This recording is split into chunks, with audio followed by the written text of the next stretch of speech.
Hello and welcome to the Aspire Real Estate Show. I'm your host, Rob DePiro, and today we have an incredible guest with us, Bobbi Maxwell. Bobbi is a realtor currently based in Nova Scotia. She's in Newfoundland as an exit ambassador, and Bobbi has been in the real estate industry for about 10 years, starting her journey as an administrator before making the leap into real estate sales. Bobbi has received the Spirit of Exit Award for Atlantic Canada and has dedicated 5 years to the Nova Scotia Association of Real Estate Board of Directors. She is currently involved in both the in the Provincial and Municipal Action Committee and Recruitment Committee. On top of that, she's also past president of her local Chamber of Commerce. Bobbi's passion for self-improvement and supporting others stands out. She credits her involvement with the Nova Scotia Association of Realtors and Exit Realty for helping her set business goals and thriving. Bobbi invests herself on ongoing training and has found DISC personality assessment especially useful in understanding people and navigating different relationships. She's an advocate for positive office morale, effective systems, and creating a healthy workspace. Her journey has been one of constant change, and rather than resisting it, Bobbi embraces it, seeing it as a positive force for growth. We are very excited to dive into her story and learn more about her journey. Welcome to the show, Bobbi Maxwell. Hey, Bobbi. Hi, How are you? Rob. Great. Thanks for having me. Thanks for being here. So, Bobbi, I'm always thinking about the first question that I'm going to ask everyone. And the question that I want to ask you is, so when you talk, you have a little accent.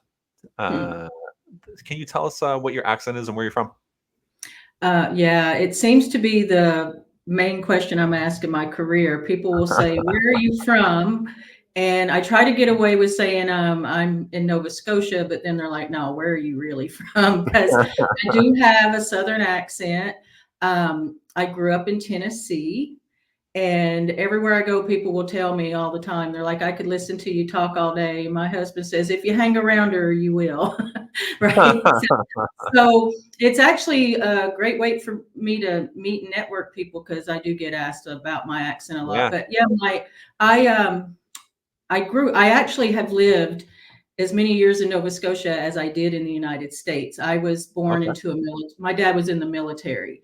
So I grew up in Tennessee, but we always came to Nova Scotia for the summer. And in 1994, I was at a crossroad in my life, and I made the move and moved to Nova Scotia. I had no idea what I was doing. Yeah. So So here I am. what was it that really brought you to Nova Scotia? Well, my mom's originally from Nova Scotia. My Okay. dad met her. He was in the Air Force. He was Okay. stationed in Nova Scotia, and they met and got married. But of course, being in the military, he was relocated. So I Mhm. was actually born in Cape Cod, Massachusetts. Okay. And then he was transferred to Africa. The first language I learned to speak was Italian because I was a young girl living in Africa. I was like 4 years old. Uh-huh. And well, three really. We lived there for 3 years. My mom got hepatitis, and back then it was Wow. she was put in the hospital. We were in Africa, and Mhm. she was put in the hospital, and my dad was away. So some of the local Arabs looked after us, and I learned to speak their language with their Mhm. kids. I was relating with their kids. So when my mom was in the hospital 6 months, Wow. so we were raised by these locals and for that time, and they ended up becoming a part of the family. So I was relating to them and grew up there. And when we moved to the United States, I didn't know how to speak English. Wow.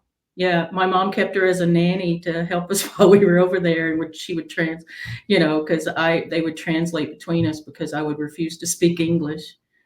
Right. Yeah, yeah. So that's something uh the language thing is fascinating. The moving around is fascinating. It's something that I relate to because I was an army brat too. And Oh, Devin, who you're currently helping, right? mhm. Devin Sparks, who is on the show as well, was also in the military. I'm curious, how did moving around like that and that lifestyle impact your life? Um, I think sadly, my dad was killed in Vietnam, and Oh no.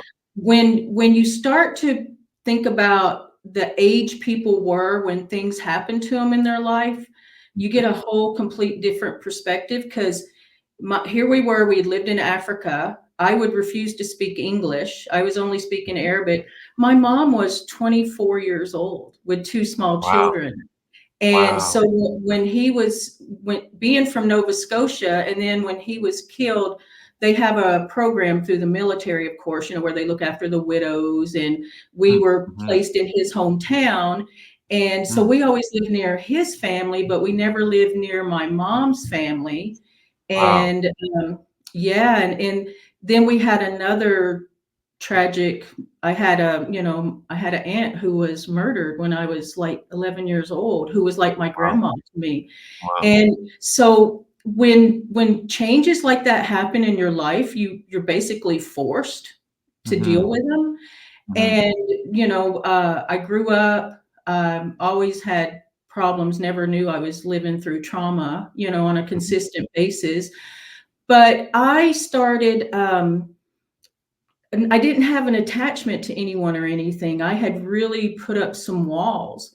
So Mm-hmm. for me, I was open to always going, new places or trying new things or trying to find Mm-hmm. a place I fit in. I was always Mm-hmm. looking where I could fit in.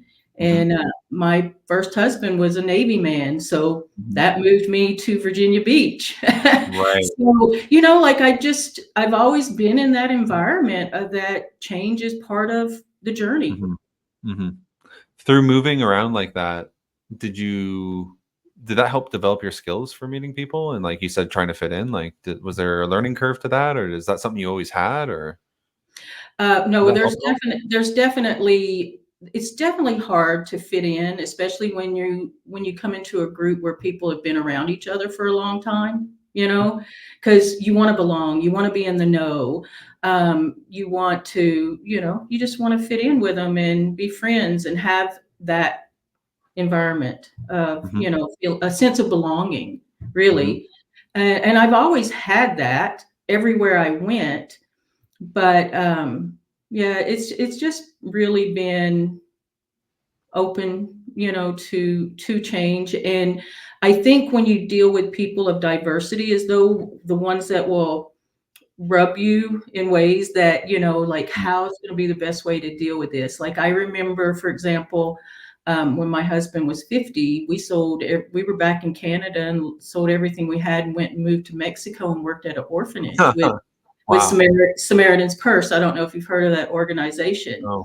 So anyway, they're known for doing shoebox distribution at Christmas time, a lot of that, and relief work around the world. But anyway, we were in Mexico, and what we would do is host teams to come down to work at the orphanage. They would have money for a project. So we would set Wow. up these projects for when they would come to Mexico. Well, you're dealing with a diverse group of people who are all sharing bathrooms, sharing bedrooms. Um, and, they're there for 2 weeks. We're there for long term. And Yep.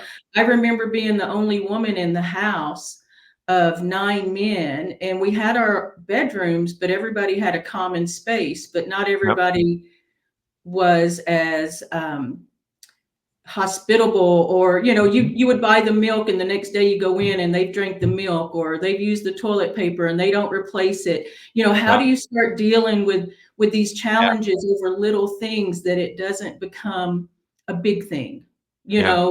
because little things can start to rub you, and it can cause conflict where it's unnecessary, Right. so you do need to, that's where it started in, like, as much as we blend our cultures and different things, if we understand it better, we can deal with it better, and we can deal with it, in a great way to build bridges, not burn bridges. Yeah. And sometimes I find that's what happens with change. Like people will go out of it burning bridges, but there are ways to work through things, Right. too. So Right. yeah, so I've learned to be flexible Yeah. per Yeah. se. Yeah. And it sounds like, that would be very impactful or very helpful when you're dealing in an industry like real estate sales, where you're meeting people all the time and everybody has their own little different nuances and their own unique problems and stressors and things like that. So I think having that experience, to me, it sounds like would be very useful. Well, and it is. I mean, you're a real estate agent, and most people when they're buying, sometimes it's not always like a positive move. Like sometimes it's because there's been a death in the family, or Mhm, sometimes it's the family is separating, and mhm.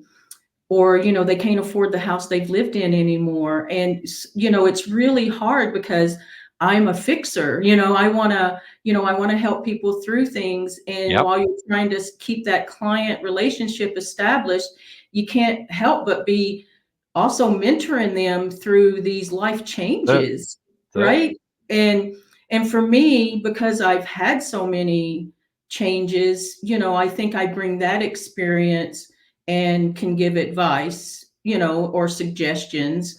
We had to sell everything we had and fit it in the back of a truck.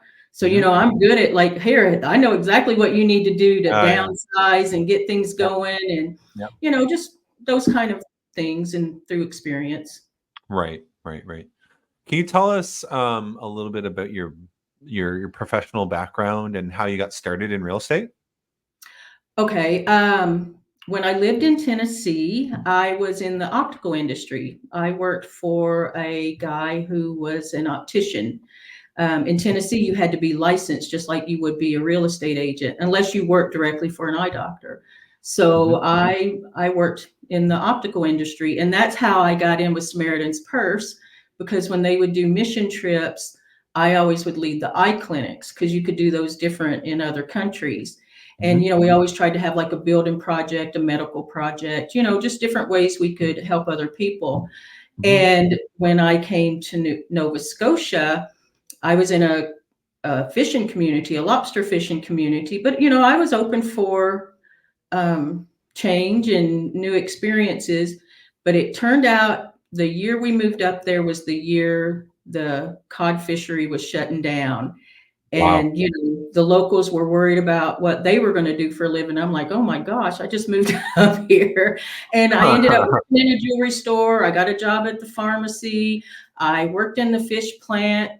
And a few years later, an eye doctor came to town. I started working for him. So here I am back in the optical industry.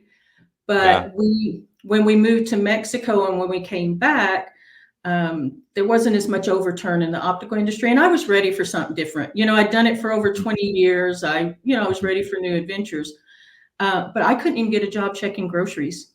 I'd been away 5 years, almost six, came back. We weren't into cell phones. Like, we were just on the disposable ones. There was a lot I needed to catch up on. And so I would, apply for cashier jobs. No, I don't know if it was because I was 50, it was my age, or they Mhm. felt I was overexperienced, but it really made me question my, ability, or like, Yep. do they Yep. not want me? And, just really was, made me question myself. Mhm. And anyway, sorry, looking back, having that rejection led me to keep looking somewhere else. But what I did was, the government had a program where you could go to these learning centers. And Okay. I signed up for that, and I was learning some new computer skills, learning a little bit more about social media, Mhm. and, just started getting some other training, networking. And my husband and I were actually buying a house. We were going to buy a Ah. house. And the real estate agent who sold me my house hired me to do her admin work. She got to know me through the process. And Okay. yeah, so I said, I'll put up signs, like, I'll go put lock boxes on. I will, whatever you need. Like, I just need a job. I want some independence. I need to be busy. And anyway, she hired me. I started doing admin, and before I knew it, she's like, "You need to get your license." And I'm like, Yeah. "Ah, terrible exams." But I love the information so much. Like, I did. I studied. I took it. I passed, and Yep. that started the journey. It's I've known a few people now that have made the jump from admin to salesperson. Mm. And I'm just curious, like, can you speak to how that helped you in your career? Like starting out, especially.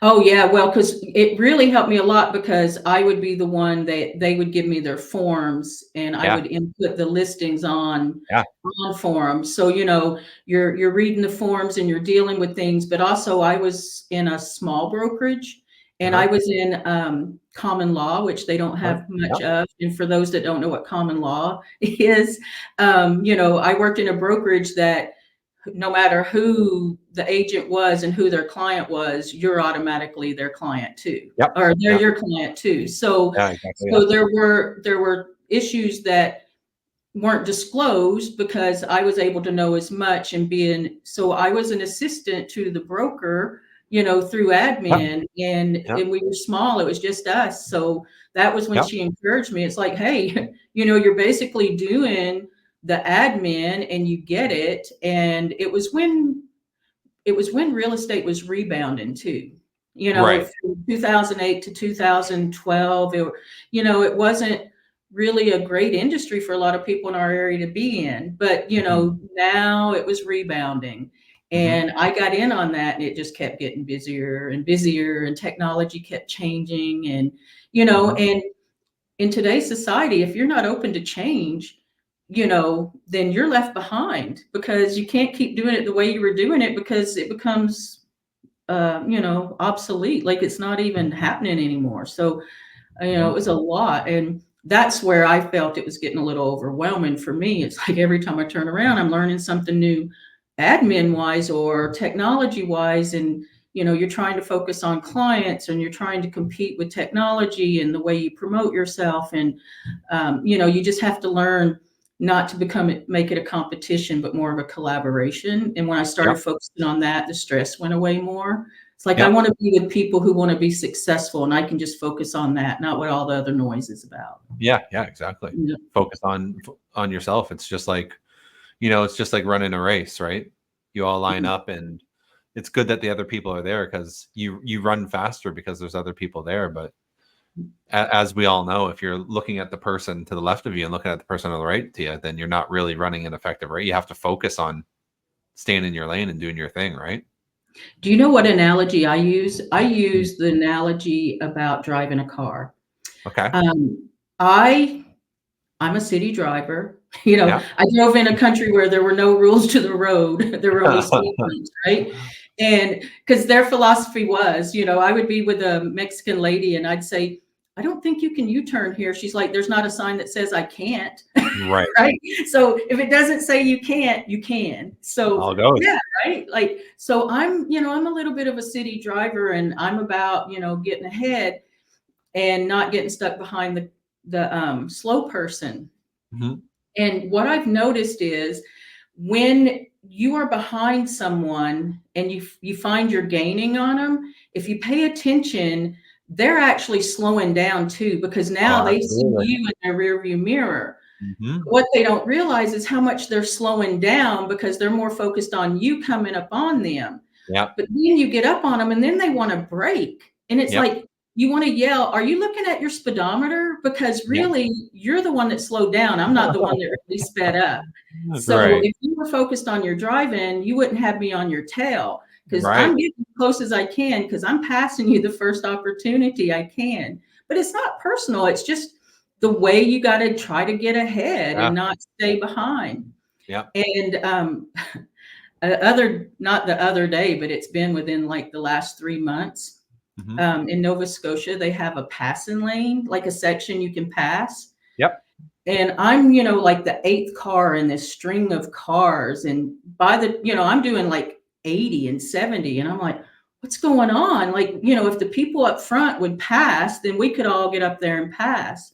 No Mhm. one would pass. And when we got to the passing lane, I'm like, nobody's passing. I'm going to gunner and go past these 8 cars. Well, when I got like to the second one, it was like, oh, there's an RCMP officer Yeah, up exactly. front. Yeah. Nobody would pass him. So now I'm doing like 120. And I went by him and I was like, this. And he just sort of like he got it. It was like, No, I he know what knows. He knows you're what's going doing. on. Yeah. Yeah. Everybody else Mhm. was chicken, you know, next. And then I look and guess what? Other cars started pulling around him, Yep. you know, because he was on a different mission. He wasn't out to get us, but he probably didn't like that he was holding people up either. Looked like a choo-choo train, but I was nervous. I was like, well, but I took that chance. I would have Yep. took the ticket if I'd have got it, but he knew that I was really helping traffic, you Yep. know, keep Yep. moving as opposed to staying behind. But not But that's a everybody. really good analogy. I like that analogy of I've never heard that before. I've never thought about that before, and I'm going to think about it more. Is Mhm. you're right. Like if you relate that car in front to real estate agents, so many real estate agents are focused on what other people are doing. Mhm. And as a result, they're slowing down. They are. They're, you know, you can tell on social media when people are busy because they're not making comments or they're not picking people apart, you know. If Yep. we get so busy with the improvement of our life, we don't have time for other people. Mhm. And we're Mhm. surrounding ourselves, like, who do you surround yourself with? I know when I go out to Toronto, I'm surrounding myself with successful people because I got a Yep. lot to learn. I want to know, you know, I want to be successful. I want to know how you do it because I haven't had that opportunity of training, you know. Until I joined Exit Realty, I was basically a lone wolf in the industry of, Mhm. you know, just trying to be transactional. Mhm. And being, you know, now I'm with a company that I can be more entrepreneurial. Mhm. And it's not just about me needing to make the next sale. You know, Mhm. I get to focus on different aspects of real estate. You know, Mhm. they're like any other organization. It's not Mhm. just the people that are out front at the cashier station or at the bank teller. You know, Mhm. there are people in the offices. There are people who are training, and you know, it's a whole new ball game Mhm. when you want to grow in the industry. You don't just want to keep, you know, doing one thing. So talk about don't you know, like don't use the brokerage name or anything like that because we're not here to Oh, okay. discriminate. Sorry. Should I move this? No, no, I meant the brokerage name of who you're with before. But we can talk about exit. Oh no, I How haven't long, read. how long were you with the brokerage that you were previously with? I was with that brokerage 5 years. Okay, yeah. I'm sure you learned lots of good things. And then when did you move to exit and why did you move? I moved to Exit in June of 2022. Mhm. The reason, and it's no secret why I left the brokerage, because they Mhm. were the first ones I went to and told them, you Mhm. know, hey, you guys have a model, and it's basically a one size fits all for agents, and Mhm. they have their perks and they have their way of doing business. Mhm. And for me, it just, I had reached that level that I wanted more, and I wasn't going to be able to get it at that brokerage. Yep. But, you know, I went to them and because I loved them, they were good for me and for what I Yeah. was doing. But I was Yeah. reaching an age that I wanted to do something different. And in my area, it wasn't going to be able to happen. And but I can always go back. I could go Mhm. back to them tomorrow because, you know, Right. I left with good Good rapport. relationships. Yep. Yeah, Right way so to do the it. Yeah. reason I switched over to Exit was it was gonna offer me opportunities that aligned better for some of my retirement goals, which, you Right. know, I don't know any real estate agents that retire, but, you know, Right. and that's the point. Like, I want to be doing something different that gets me a step closer because I want to, like, there are the technology and the people buying homes and the people building, it's a whole new generation that I'm used to. Mhm. So for me, I want to be more of a nurturing, managing associate broker for agents and help Mhm. them as they navigate becoming successful and representing clients. So I kind of want to get out of the client part of it and into the Mhm. agent, but I still have a long way to go. Right. Um, one of the main reasons I joined Exit because I didn't understand a lot about the real estate business side when I first joined. You Right. know, you went with reputable, you went by who you know, or maybe who someone you worked with worked for a certain company, and you know, it kind of Right. guided you in. Right. And when I got involved with the Nova Scotia Association of Realtors, you know, I was reaching, I was networking with agents that work for every All of them. brokerage All. brand out there, Mhm. and they're all great. Mhm. So what I did was I started checking, well, what does this one like? What's their model? What's this model? So then I started making an educated, Yep. decision. Yep. And the part about exit that intrigued me was the residual income of sponsoring new agents in.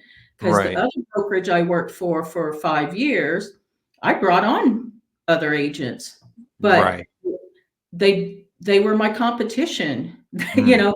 At least with exit, when someone comes on, I get 10% of what they make, Hmm. up to a certain amount of money. And then, well, why would I not do that? Because if I'm making money from you making money, I'm going to help you make money too, right? Absolutely.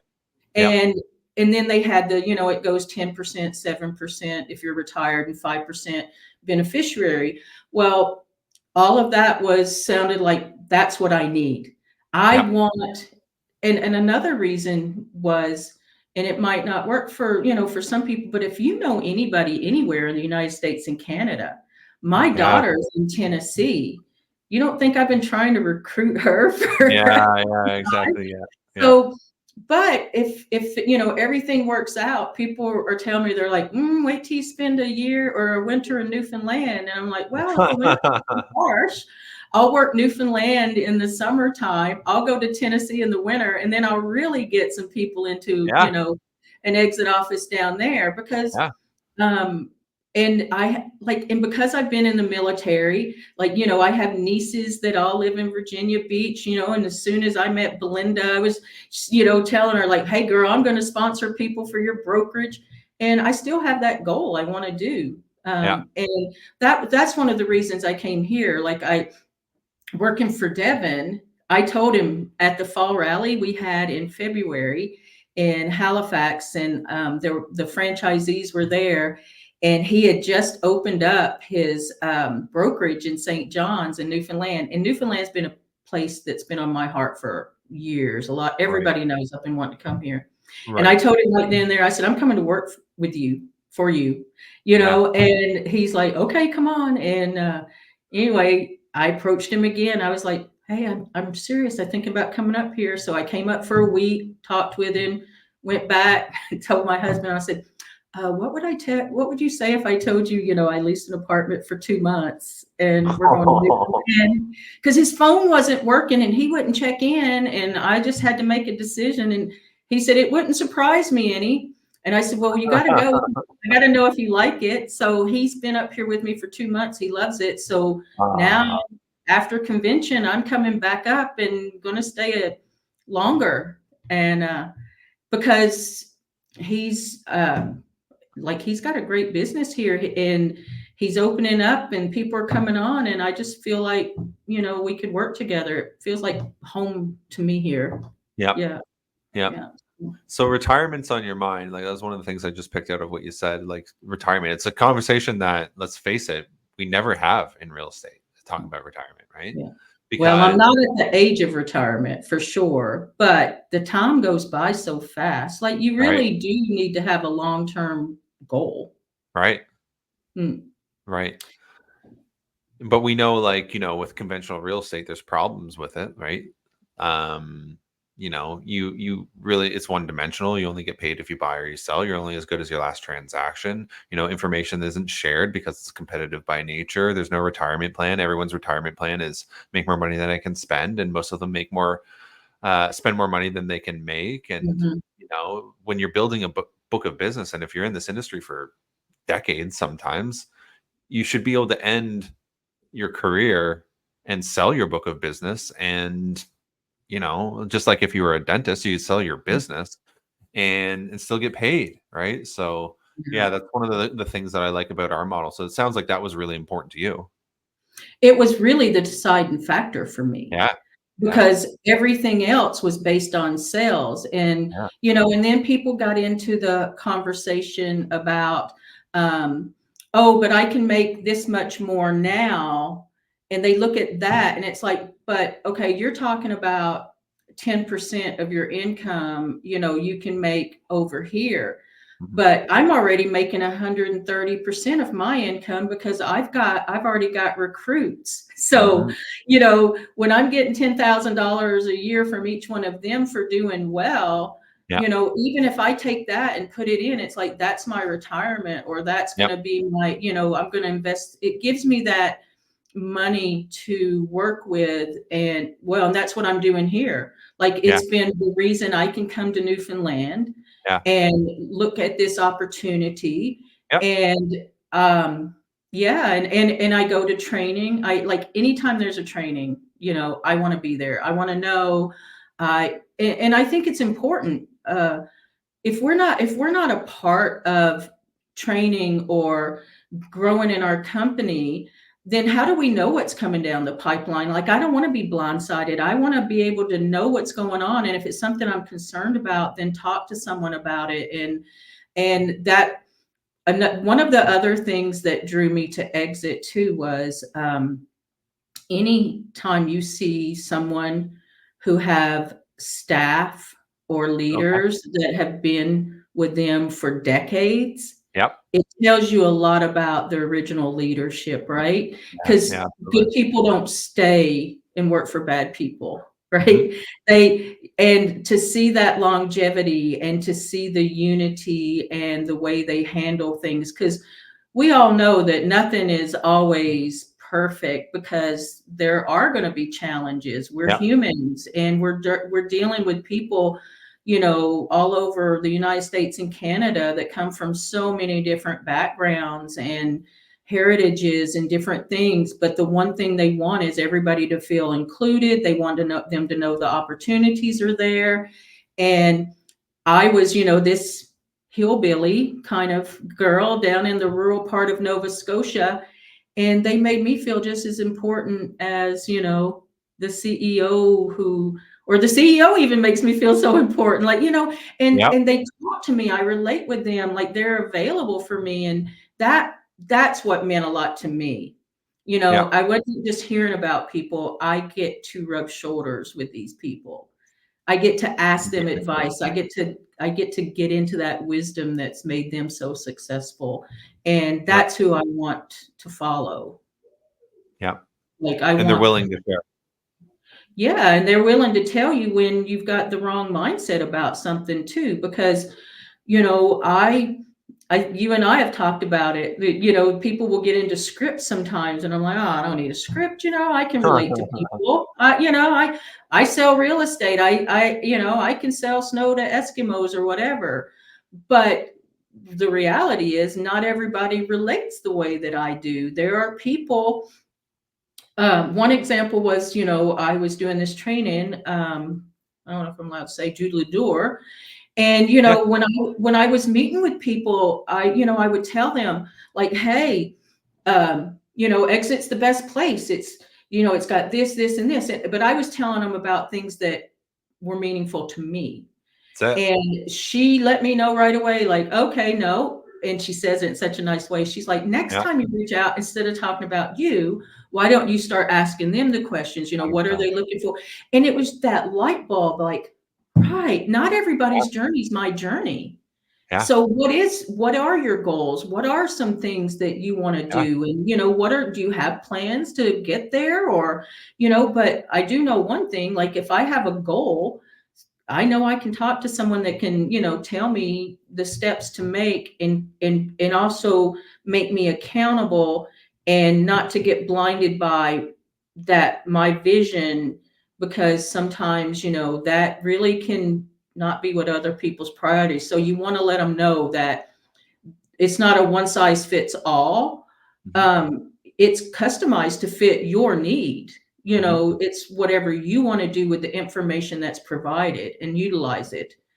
Some people are happy with just doing transactions, but when you start getting into the business side of it, you realize, like, no, there's a lot more to real estate than just transactional. Yep. And yeah, so I wanted to make sure I joined a company that was about, not to be cliche, but they are about us. They're about Yep. the people and the care.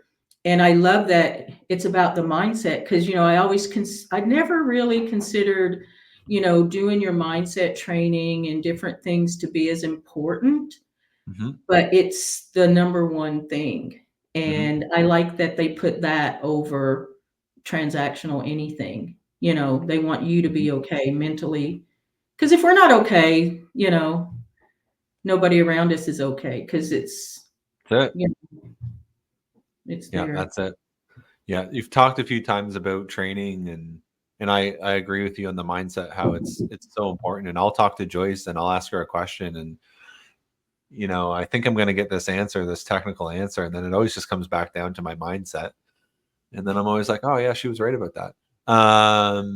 But just talking about the training and those opportunities, it sounds like that's really important to you. One of the things that I found interesting about you is your interest in disc personality profiles. Oh yeah, And, yeah. and can you just speak to, like, when did that become a like an interest in your career?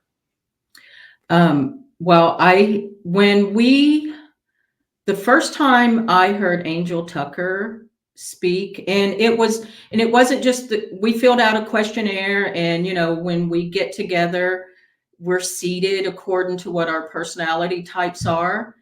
And sure enough, nothing straightforward with me. It's like we have two special chairs up here, you know, there I am. It's like this is not a normal dispersonality. This is one that has been conditioned.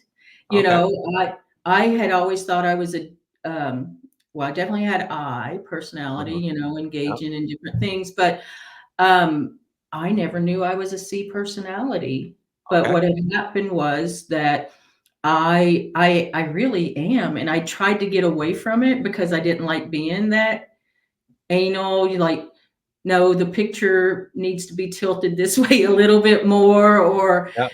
but I'm that person and I just need to embrace it. But learning that other people, if you know how their personality is, there's a lot of things that they do won't be as abrasive anymore. Mhm. And in our office, we kind of pokey, poke fun of each other through it. Yeah, of Because course. yeah, like if something's going on and they say something, it's like, oh, there's that C personality sticking out, and we laugh and different things. But um, it really helped me learn not to be sensitive to the way other people respond to me or react to me, and not Mhm. take things as personally, because I had that insecure personality, and you walk into a room and you're that bubbly, hey, let's have fun person, and somebody walks in and they walk by, and they don't even acknowledge you or say hi. It's like, oh, did I offend them? But it's Yep. nothing What to did do I with do? you at all. It's just they're not that cheerleader. They're probably annoyed that you are, but it's not anything personal. There's a guy on the he was our past president of the association, and it was always a big joke because we would do these team building exercises, and Yeah. me and Tracy, we would be on there, and we're the whole cheerleader, we're doing this, and he's like, okay, y'all got enough energy for both, you both have enough energy for me. I'm not as enthusiastic as you guys are, but we loved it because we would make fun of him after that about it, Right. right? Yeah. So I think when you learn how you can relate to people, but Mhm. and doing the training and the intense training, the exercises you do, it's the difference of, she did one time about a car accident, Mhm. the witnesses of a car accident, and Yes. Yes. just the way people described what happened, it was different down the line because different people pick up on different things, or different people would They be like, describe it differently. yeah, or they would make it into a big deal, or some people would be like, I'm sorry, and others would be like, it's your fault, or, so when you're in those situations, you kind of step back and say, okay, what kind of personality am I dealing with? And then once you learn that, you learn how to do it. And there's ongoing training too, because I think that's what's wrong with a lot of what's wrong with a lot of problems in the office. People just aren't working through it in a healthy way. They're taking it Yeah. personal, or they're being sensitive, or they don't feel heard. And yeah, it's been really one of the biggest helps that I've Yeah. had. Yeah. Yeah. I was always told, and I love this line. I can't remember who said this, but dispersonality training is about falling in love with the differences in people.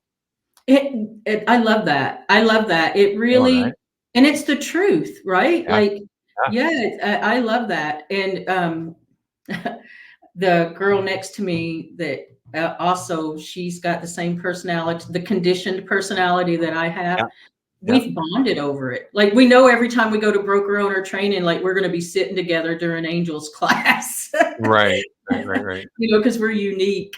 And I think that's another thing too, embracing who you are, because the people who do understand personalities, or the people who understand you, they love you for who you are. They don't want Yeah. you to try to fit into, a mold that you're not. Yeah. And my good friend Donna, she's the one. She's my sponsor Okay. that Yeah. I I don't come in know. on Yeah. under. And she's always telling me, it's like, okay, Bobby, this isn't the place to be loud. Yeah. Yeah. Everybody can hear everything you say. But, Reminder. Turn it yeah. down. But Turn I'm it like, down. well, I live with a guy who doesn't understand. He doesn't hear well. And, but give me a client who doesn't hear well. They're like, oh man, I love it. I can hear you. Yeah. So you learn to, you learn to just really like people for who they really are, Mhm. and you learn how to relate to them.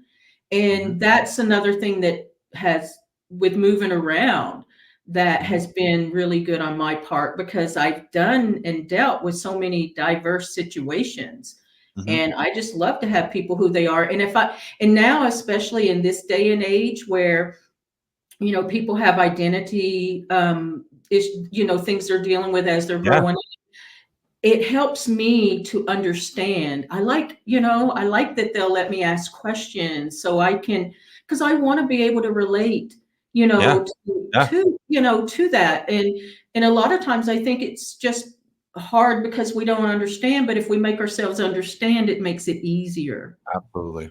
Yeah. Absolutely. That's what So it's all about, isn't it? yeah, it Yeah. is. Interesting. Here's a question that I wanted to ask you. Just talking about being a real estate agent. So you've been a real estate agent for a while now. Mhm. You've been in the business for a while. What do you think the most common misconceptions there are about real estate agents? Well, one is, I think that they think that we are the ones that drive the prices, Mhm. and we're not. If a Mhm. buyer wasn't willing to pay a price for a house, then they wouldn't buy it. Yeah. The buyers dictate what the price is because they're the ones paying the prices when they buy it. Yeah. And you'll know immediately if it's overpriced or not. And but I think that we're in it for the money is a big misconception, Mm. because I can tell you there's a lot more I could do less stressful and probably make money at it. But one of Mhm. the joys I have is, like, I like to be a part of people's changes, to Mhm. see where their next chapter is going to be or what their journey is. Mhm. Um, Another because we're talking misconception of realtor. Misconception, yeah, just what you Yeah. think, yeah. Um, I think that they think that the public, a lot of the public, that's what I think. They feel like, we're in it for the money. It's all about just making the next transaction, pricing houses too high just to make more money. Mhm. And it's not like, we want to sell your house and get you the most money in the least amount of time. Mhm. And, but a lot of clients, they have their own idea because there's so much information out there. They Mhm. take it, but do they really fully understand it? Yeah. I have a person that will say, my house is worth more than this one. I'm like, I agree, but that house is still sitting on the market unsold. So Mhm. you can't price yours based on what theirs is, because yours is a better house. Because if we start doing that, everybody's going to keep pricing like you. We want to get yours sold, and theirs sold before that one did, Mhm. because they listened. But yeah, what do you think some of the biggest Uh, misconceptions? I I like the money one because, um, first of all, I don't think all real estate agents make as much money as people think. No, right? when you got to give your brokerage a percentage, you got to give the government a percentage, and you've got to Yeah, market yourself, and you've got to pay your dues. When yeah, you really get down to what we get at the end of it, yeah, yeah, we could do a lot of different things that would make us equally, yeah. the same amount of money. You got to like I had friends that they even thought, I want to get into real estate. I like flipping houses and I could do this. They got into it and they're like, whoa. And I think one of the things that surprises people, they don't know the different personality of peoples we're working with. And Mhm, when you don't understand how to relate to people, it can be like if you're a people pleaser, which I am and mhm, still have a hard time with, but mhm. now I'm learning if I go through the contract, then I've prepared them for what to expect. But Mhm, there's going to be glitches. mhm. I don't even know the last time I've had a transaction that really, something didn't come up with the title, or how insurance Yep, becomes difficult, or yep, just different yep. things. But I don't think they know how much we do. Yeah. And then they'll want you to cut your commission or something like that. Oh no, Yep, I can't talk about that. yep. Anyway, but I think what it is, they think we make this money and then they want us to negotiate our fees. And what they don't realize is the cost of doing business has gone up. It's Oh, not yeah. gone down, Oh, yeah. especially with technology and things. But yeah, it bothers me that they feel like that we're the ones dictating the prices when really it's the consumer. The market. Yeah, the market, because you The know, market. and that goes into also when you negotiate, Mhm, because if it was more of an auction, mhm, when people are going in and having to blind bid mhm, on who's going to be the highest, mhm. the difference between the one that got the bid and the other one, it could be $20,000 difference. Could But be. now it just changed your market value Yeah, because that one person out of the yeah, other eight was the only one willing to pay that amount, but it changed the market because he yeah, was, right? yeah, absolutely. So Well, you gotta be people, educated. yeah, like the Yeah, biggest question, what do you think I could get for my house? What someone's willing to pay for it? yeah. I mean, it depends. What do you have special? Like, there some of them won't, but here's the numbers, and this is what we should be aiming for. But if you price it right, then you're going to find out what someone's willing to pay for your house Yep, because they're gonna bid on it, right? yeah. So, It's funny. Yeah, just talking about the money thing again, like, I know it's a big misconception that we make a bunch of money. I actually think the biggest misconception about real estate agents or mhm. about real estate sales is that it's easy.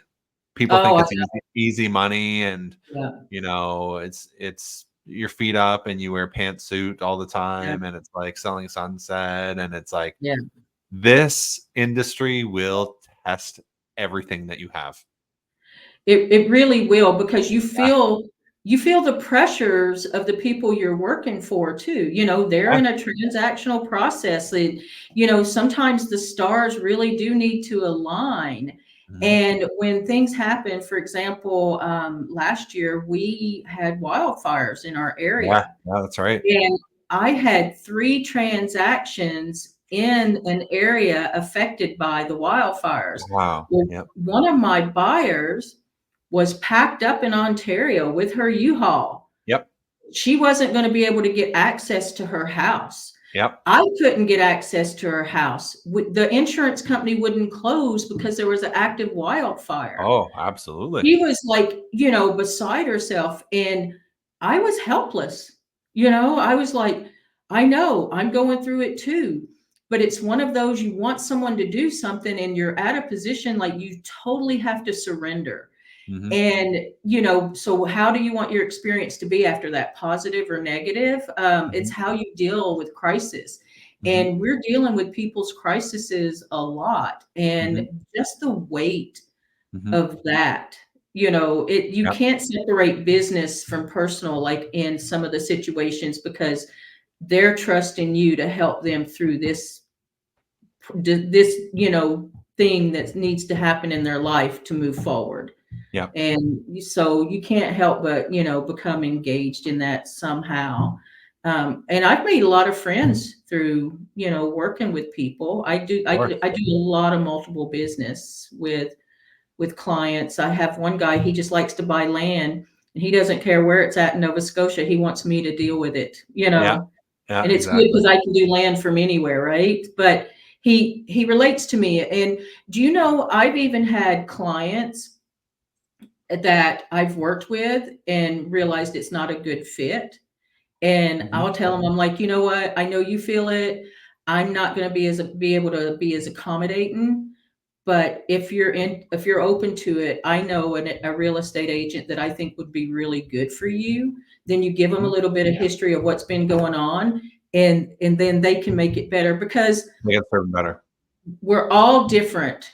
And, as much as you do learn to work with different personalities, there are some that other agents would be better at doing than I would. And Mhm. when I recognize that, I send it, and then it still keeps a positive, you know, relationship going. Mhm. And it's like Yeah. working with family, right? I don't want to work with you. You need to work with this agent. And somebody's like, I can't believe your own family doesn't use you. It's like, oh, that was my idea. That's it. That's it. You're a big family and business sometimes, right? So, do you consider yourself a mentor now, or I've always considered myself a mentor. okay? When Awesome. I'm sorry. Yeah. I've always considered myself a mentor. When we lived in Mexico and worked with 100 kids, we had a system and a routine, but they didn't have people to talk to.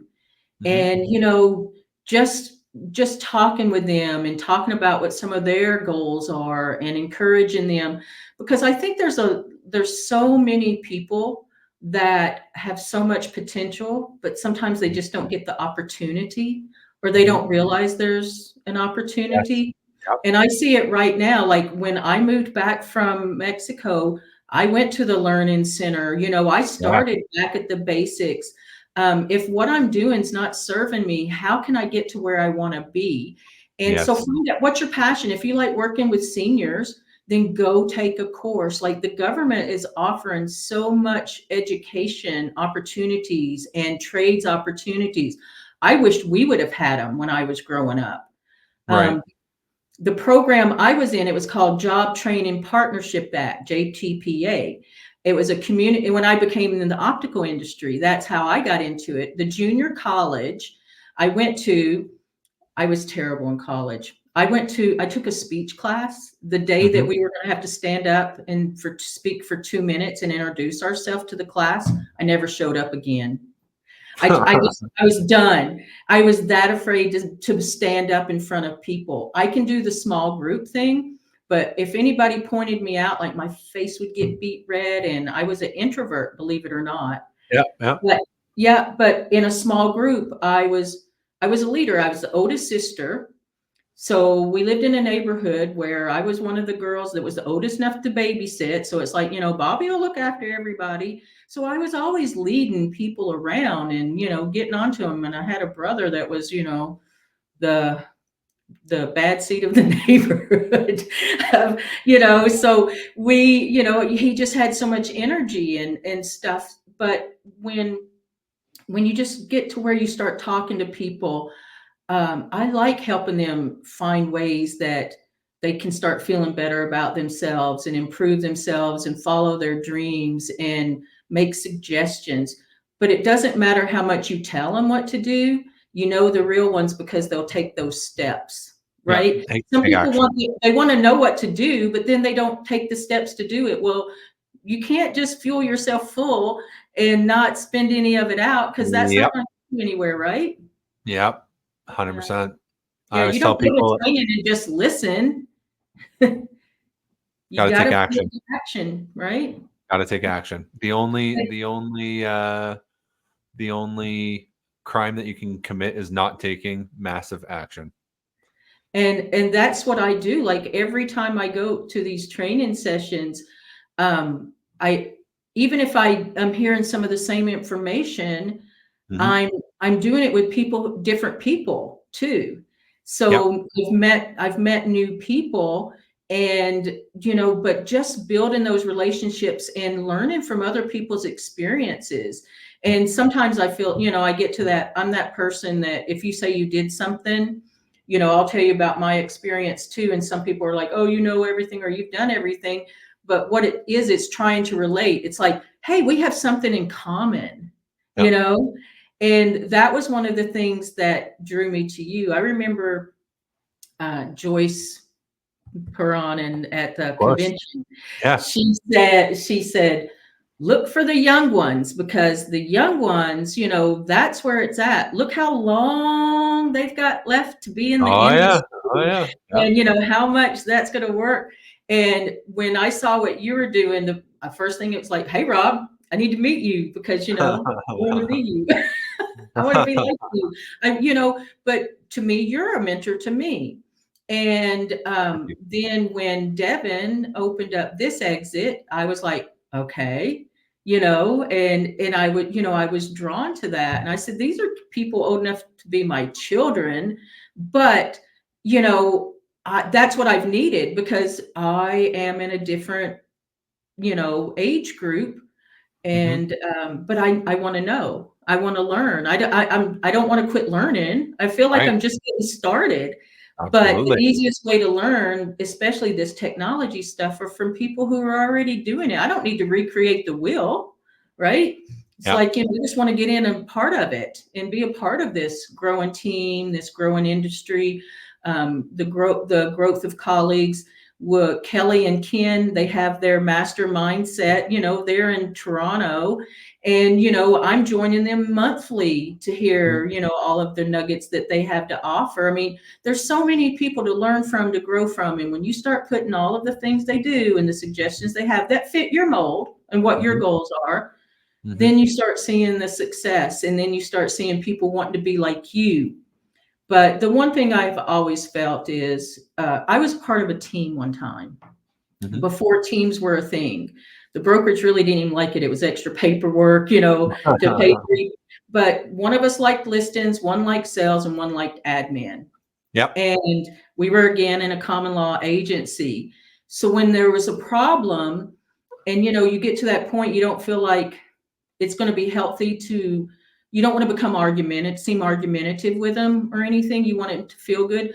And I was always good at putting out other people's fires. You feel like, okay, you've got that third voice, you've got someone now listening to with fresh ears, and it makes it better. And that's where I've always felt I had a strength of Mhm. managing people to work in harmony and Mhm. get along.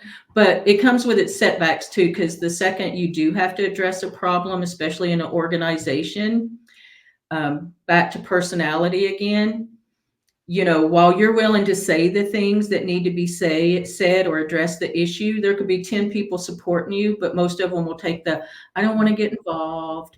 I don't like conflict. So Of you kind course. of feel like you're holding the bag yourself, but Yep. you're still speaking for like 10 people that don't really want to put their name in or different things. So that's when I realized, no, it's not being a troublemaker. I just am a person that will address wrongdoing.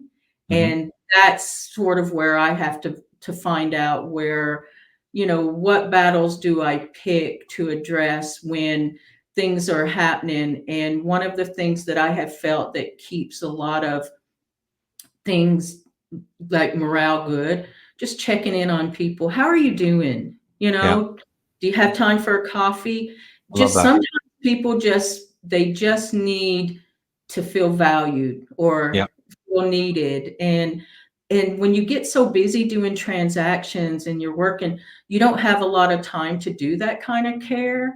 Yep. But when It's you're hard. working together with people, and you come up, it's like, more together can work better. Okay, you're in charge of the donuts this week to take to, this person, this, whatever. Yep. So that's what I'm finding. Like realtor care is so, so important, because if people knew what we even had to do on a daily basis, and then you feel bad because you don't want to tell people like, oh, I'm sorry, I forgot, but I'm juggling 10 other balls. I Yep. just got distracted, because in today's society, they want you so available, and it's really hard. Yeah. Because you're the one that's taught me about you've got to block out time. You got to block out time for for what's important, health wise, mental health wise, Yep. and come into this is one of the things that's going to be helping me come here too, because I'm living in a different environment. I lived in a very rural area where I was isolated. Now I'm coming to a city, Yeah. and but I'm finding it's actually helping me because I can get up, I can get into a routine. We have a physical office. When we come to Yep. the office, others are there and they're motivating each other, or they're spearheading, or they're having the conversation that just makes you feel like you've accomplished something today and you've made yourself 1% better, right? Yep. So, Yep. yeah. That's it. That's it. Beautiful.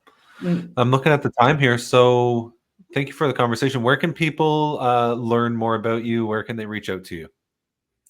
Um, I'm on social media, Bobbi Maxwell, and I'm also have my exit realty page, Bobbi Maxwell Exit Realty. And my phone 902-637-7580. But yeah, if you look me up, you'll see it. I have a Google business page, and yeah, I'm trying to get it to where everybody can have me on speed dial if they need me. And we have a great resource center with mobile business cards, and yeah, I've got all that on my cover, so you can screenshot my QR code. I'm getting really sophisticated with all You're of this. Becky. Becky's. Wow, it's so easy when it's given to you. And Annette Anthony's another one. Like I watch all of her webinars and I do all of her exit training things. And I can't wait to where I'm more in the office and I can start sharing these like, okay, you guys, this is one you need to really pay attention to. This will really help you and getting those kind of things, because we have new digital presentations, that have come out we can use. So I'm excited to get those set up for me and my business too. Yeah. Yeah. Beautiful. Beautiful. Well, thank you for being part of the show, Bobbi. It's been a really great conversation, and I love learning more about you, and the training, and I think the personality profiles is very, very interesting. But more than anything, like, I have a ton of respect for you. You're an absolute leader. You have a infectious personality, and you're a beautiful human being. And I'm glad that we've become friends more than anything. So thank you for being on the show. And I will have to do this again. You know what? Thanks for having me. I really had fun. I really don't like being on the computer too much, but I am who I am, and this is the real me. So this is how it goes, and I really appreciate it, and I'm looking forward to it too. I love that. Thank you, Bobbi. Okay, thank you. Bye.